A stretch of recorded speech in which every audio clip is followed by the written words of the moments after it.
ভোরের আলো ফোটার সঙ্গে সঙ্গে ৩১ বার তোপধ্বনির মাধ্যমে শহীদদের প্রতি শ্রদ্ধা জানিয়ে চট্টগ্রামে মহান বিজয় দিবসের কর্মসূচি শুরু হয়।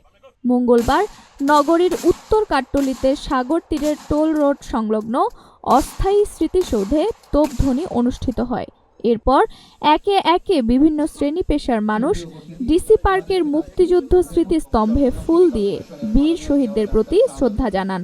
এ সময় বীর শহীদদের প্রতি পুষ্পস্তবক অর্পণ করে শ্রদ্ধা জানান চট্টগ্রাম সিটি কর্পোরেশনের মেয়র ডাক্তার শাহাদাত হোসেন।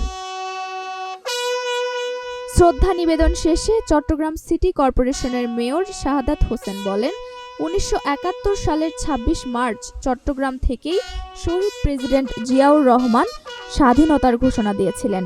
এ সময় মেয়রের সঙ্গে উপস্থিত ছিলেন চট্টগ্রামের বিভাগীয় কমিশনার মোহাম্মদ জিয়াউদ্দিন ও জেলা প্রশাসক মোহাম্মদ জাহিদুল ইসলাম মিয়া। এরপর চট্টগ্রাম রেঞ্জের ডিআইজি আহসান হাবিব পলাশ, চট্টগ্রাম মেট্রোপলিটন পুলিশের অতিরিক্ত commissioner Humayun Kabir, police super Mohammad নাজির আহমেদ খান সহ বিভিন্ন সরকারি দপ্তরের কর্মকর্তারা স্মৃতিসৌধে শ্রদ্ধা জানান। মহান বিজয় দিবস উদযাপন উপলক্ষে দিনব্যাপী কর্মসূচি হাতে নেওয়া হয়। সকাল ৮টায় চট্টগ্রাম জেলা স্টেডিয়ামে জাতীয় পতাকা উত্তোলন ও জাতীয় সঙ্গীত পরিবেশনের মধ্য দিয়ে দিনের কর্মসূচি শুরু হয়। সেখানে বিভিন্ন শিক্ষা প্রতিষ্ঠানের শিক্ষার্থীদের অংশগ্রহণে কুচকাওয়াজ ও ডিসপ্লে প্রদর্শনী অনুষ্ঠিত হয়। নুসরাত জাহান জেরিন, নাগরিক প্রতিদিন।